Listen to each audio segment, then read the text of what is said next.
We're here. Hi, everyone. Happy Monday. I hope those who are listening or watching in Spain are a bit in lighter mood, considering that next week we'll be allowed out with our kids. We don't know what exactly we're going to be allowed to do, but just being allowed out of the house, I think, is already good news, regardless of how long it will be allowed out. So, for those of you watching for the very first time, my name is Denise. I am a mom of two and a parenting coach based in Madrid. So, ever since they have announced schools closing, I've been going live every day just to share my personal experience as well as some tips for everyone else who's going through the same thing. Today, I'm quite excited because we have a mom. She's Salma. She's a mom of two and she's been experiencing lots of big feelings from her daughter. So I asked her if she wouldn't mind coming live with me today so we can talk about this more. So, yeah, hi, Salma. Hi, everyone. Thanks for Hello. coming. Thank Yeah, you for inviting me. yeah. So, before Salma starts with her questions, I just want to give like a few tips. They're not tips, they're just like ways of looking at tantrums, which really help me with my children. So one thing is I don't use the word tantrums just because they have for me this whole like connotation of children being bad and not, and just like defying their parents and that kind of thing. So I don't use that. I try not to use that word. So instead, I use big feelings because that really is what's going on with our kids when they're in the middle of what we call tantrums, in the sense that they're just feeling these really big emotions that they don't, and they don't yet have the developmental capability to express them maybe in ways that we would like. So they just express them the way that they do, which might be shouting, screaming, throwing, stamping, rolling on the floor, right? That's mostly because they're not mentally capable of doing it differently. And so, yeah, so those would be big feelings, while meltdowns are more like when they're like flooded with these emotions or memories and they're just unable to control themselves. So that's kind of the difference between the two. And both of them are totally normal and healthy ways for children to express their feelings, or it's these are like things that most children go through, and it's nothing personal, right? It's so hard to when you have your child and this has happened to me when I literally remember I was outside the supermarket and I had my child shouting and lying on the floor, and it's just like, yeah, this is what's happening, guys. And it's hard in that moment to not take it personally, as if she's doing this to you, she's trying to manipulate you, but really it had nothing to do with you. It's really just all about them and what they're going through. So I think that kind of helps to just kind of remove that personal aspect um, from what is happening. And another thing is they are doing their best in that moment, believe it or not, and we are also doing our best, right? So it's kind of to show some compassion, not just to our child, but to ourselves, because it's hard. It's hard for them, and it's hard for us. So what I wanted to touch on when it comes to these types of big feelings is they normally have like three common ways that they come out. So the first one is when their basic needs aren't met. So when they're tired or they're hungry, right? Then they're more susceptible to having these big feelings. And then also maybe you've noticed a pattern in these. So aside from being tired or hungry, another possibility could be in transition. So when it's time for them to go to bed, when it's time for them to stop playing, when it's time for them to brush their teeth or have dinner, right? Maybe you see like patterns there. Or it could also be when you set limits, right? When you tell them no and they don't like that you told them no because they want to do what they want to do. And so, as much as possible, if you kind of know these patterns, maybe there are ways that you can prevent them, right? And the last thing that I want to say about this is that even though you do everything that's right, even though you are the absolute perfect parent, which by the way doesn't exist, your kid will still go through this, right? And it doesn't make you a terrible parent to have a child going through this. It just means that your kid is normal and healthy. And so don't, as much as possible, try not to make it, don't take it on as something personal and think that I'm a terrible parent. My kid can't stop rolling on the floor, or um, I'm a terrible parent just because like I can't control my child, right? That has nothing to do with it. And so, as much as possible, prevent. And if you can't prevent them, because it's just you can't prevent all of them. So what you can do in the moment is acknowledge their feelings, and if necessary, set a limit on their behavior. So you can say, this is the example that I gave to Salma earlier. Like, let's say your kid wants to poke their finger in the outlet, right? You can, or you should really stop them from doing so. And they might start shouting and rolling on the floor. And you can just be like, yeah, I can see that you're really angry, right? I can't let you do this. It's not safe. So it's like not being really clear in your limits, just so that when they do start expressing their anger or their frustration, you are able to stay strong. One way that this is failing me right now is in breastfeeding. I've mentioned my breastfeeding issues before. So I don't want to keep breastfeeding my son just because like I feel like he's attached to the boob the whole day and I'm getting a bit tired of it. But at the same time, I feel like, well, with everything that's going on, it's something that he really needs and that whole thing. So I kind of have a limit there, but my limit isn't clear. I myself am not clear in my limit. So when I try to set the limit and he starts showing his frustration in me setting that limit, I immediately give in because my why isn't clear enough, right? So that's kind of like what I also would like you to think about is that why are you setting this limit? Just so that in the moment, you can really like stay strong in the limit and not give in. Because if you do give in, then what the child is learning is that if I shout and roll on the floor and throw things, I get my way. Yeah, I had to say that just so I remembered for myself. So yeah, Salma, if you have any questions or doubts about how Well, this would apply. mainly the problem is, as you said, when you put the limit, this is the most difficult thing. Whenever they want to do something and you don't, so you say no, or you try to deviate the bad Mhm. behavior, they Mhm. come into bad feeling. Mhm. Or the opposite, like they you want them to do something and they don't want. Like, for example, I'm having a lot of problems with eating. She doesn't eat Mhm. anything, and Mhm. whenever I try to like encourage her, she goes into like, no, no, no, and then she starts throwing stuff on the floor. So like, it's everything together. She's a Yeah. bit of a character and she's very stubborn, so it's a bit, Mhm. I think it's a bit more difficult, because I've seen kids that are calm and like, yes mommy, okay mommy, like, why me, but I know it's everyone is different, and it's hard. So I was asking you, whenever I'm in this situation, for Mhm. example, I'm outside and we're in the stroller, we have to walk quickly, we have to go home, and Mhm. she decided she doesn't want to sit in the stroller, she wants to go Mhm. out and run or play with Mhm. something. So it's a conflict and it Mhm. ends bad. So what could I Mhm. do, for example? Mhm. Okay. So before going into the stroller, I just like to touch really lightly on the feeding because I did a live with a nutritionist, and she basically said, "Do not. It's okay if your kid isn't eating Oh, really? during this time. Yeah, Okay. yeah. There's no need at all to like be stressed about it or force your kid to eat. Just kind of like trust that your kid is getting exactly what they need. So just to like, if, Okay. if that Yeah, helps I'm you in worried. any way. Yeah. No, but Yeah. she's a difficult eater since she hit 2 year old. She has been very difficult. She only eats fruits or like crackers, something like that. She Nothing else. Nothing else wants to go in. Yeah. Yeah. She's really hard. Yeah. I know my daughter doesn't eat that much either. So I Yeah. know. I know. It's hard to just trust them.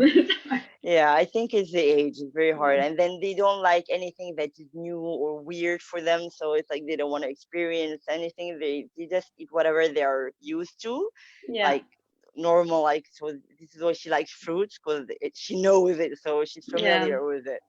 I Yeah. just let her be. Yeah. Yeah. So going back to the stroller, which is good because maybe next week you're gonna have this problem Exactly. if you're lucky. I hope so. So I guess my question would be, how important for you is it that she goes in the stroller? I know then maybe I know what you mean. Maybe my limit is not really important at this time, but the problem is whenever I let her do what she wants. I mean, if Mm-hmm. it's not really important, she takes up more because she feels Mm-hmm. in power and like, okay, I've got with this. I have this, so I'm gonna do something else. I'm gonna ask for more. I'm gonna ask for more, Mm-hmm. and Mm-hmm. this is a problem because I try to be easy and sometimes Mm-hmm. I try not to put the limits all the time, but Mm-hmm. I I found that she abuses of it a little bit. You know what I Yeah. mean? Like, okay, now we're in control. Oh, Yeah. Yeah. Yeah. It's hard when the limits aren't clear. I go through the same thing where I feel like, oh, I don't really care if she does this. So I let her do it, and then next thing I know, she's like all the way there, and I'm like, wait a yeah, minute, how did that happen? yeah, I know. Yeah. So the idea there then is if that's the case, then you set the limit when you feel that it's necessary to be set. So if you think that allowing her to walk, right, will just like in 5-10 minutes lead you to be like running after her and being really frustrated, Yeah. right, and it's something that you see is like a regular pattern, then Mhm. you could set the limit and just, and then it could also be like you could also just like kind of warn her that this is going to happen, in the Mhm. sense that you would say, like you would say, okay, it's time to get in the stroller, and she'll say no, and you could be like, okay, you know, if you want you can walk, and then just be like really clear on what she can do if she wants to walk, like you, if you want you can walk, but you have to hold my hand, or you have to hold the stroller, or I have to be able to see you, I don't know, just whatever it is for you that would be like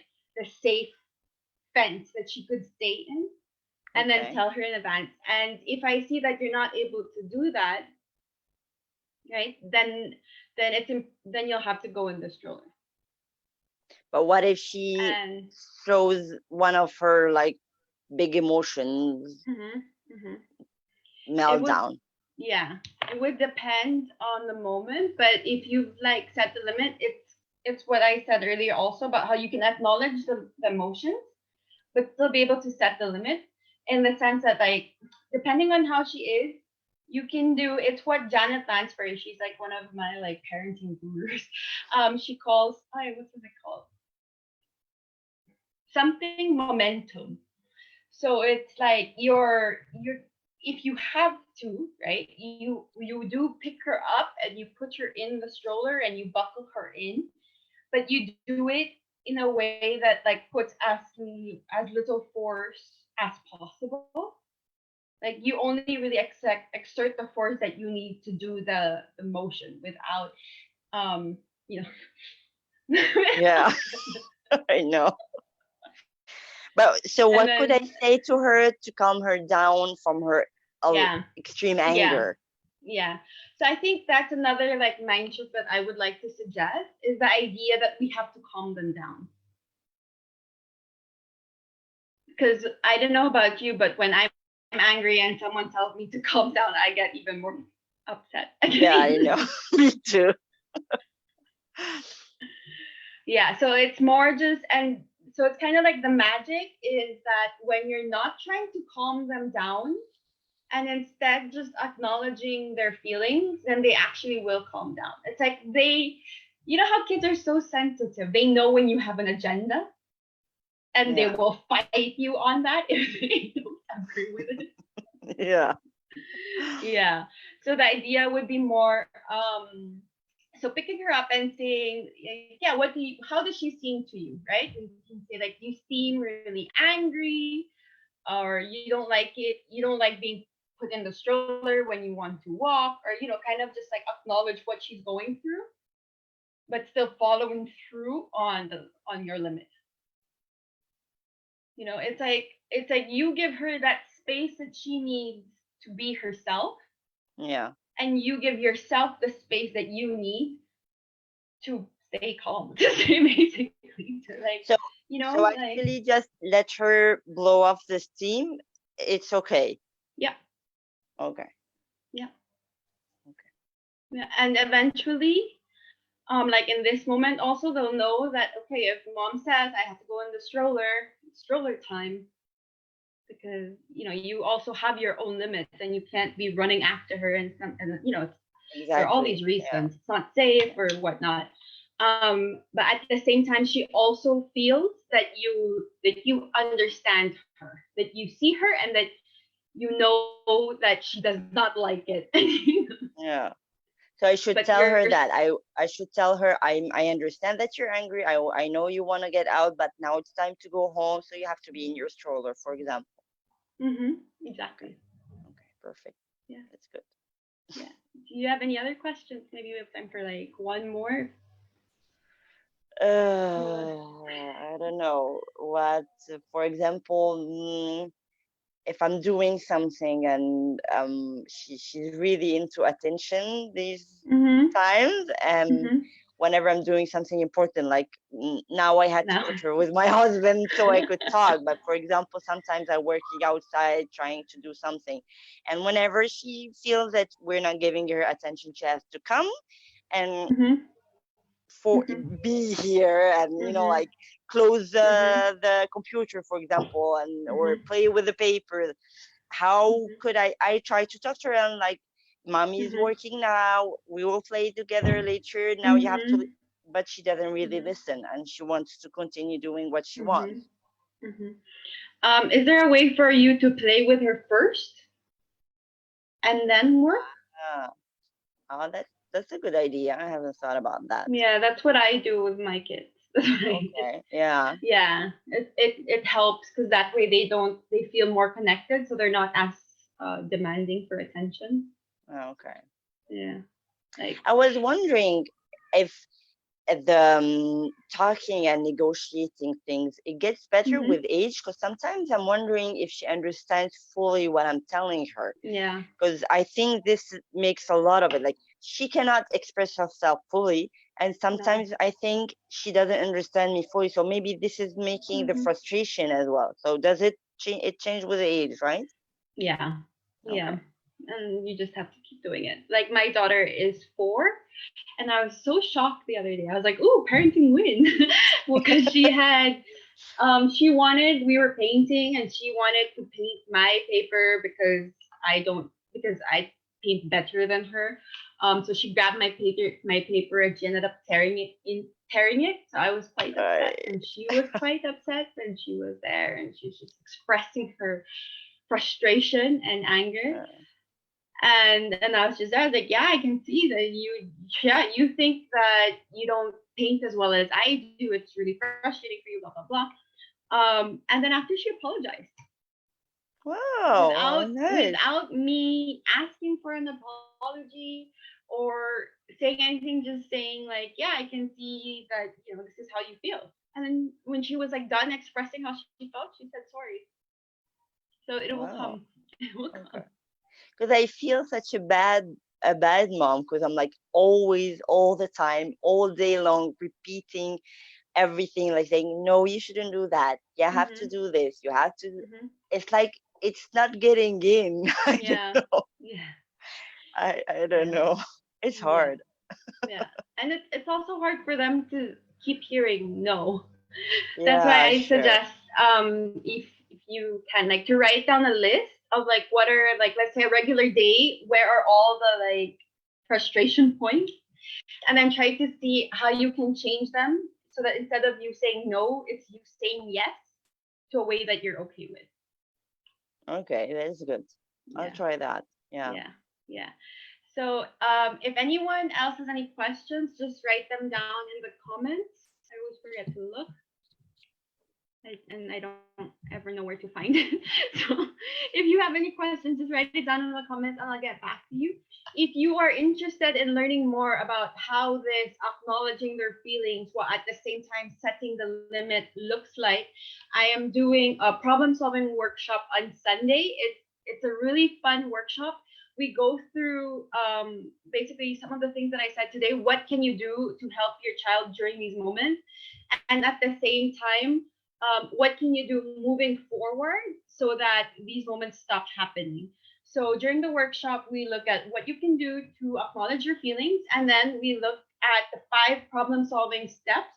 Yeah, so that any of these like power struggles that you're having with your child, we can see how you can solve them, right? And then you'll practice it during the workshop, during the webinar, so that later with your child, you'll be more I don't know, more practiced with applying them, so it'll be easier for you to do it. So thank you so much for listening. Thank you so much, Salma, Thank you so for much for coming inviting on me. for Thank coming on you. with us. Well, with me. And tomorrow I will be talking with a massage therapist. I'm also excited for that. She's gonna share with us some like pressure points to relieve stress. Like massage techniques we can do on ourselves, and also she's gonna share because like my husband was saying that his back hurts from sitting the whole day, so she's also gonna share like how we can actually like sit properly and that whole kind of things just to like help all of us who are stuck sitting down the whole day. So yeah, I'll see you guys tomorrow. Thank you so much. Bye. Bye.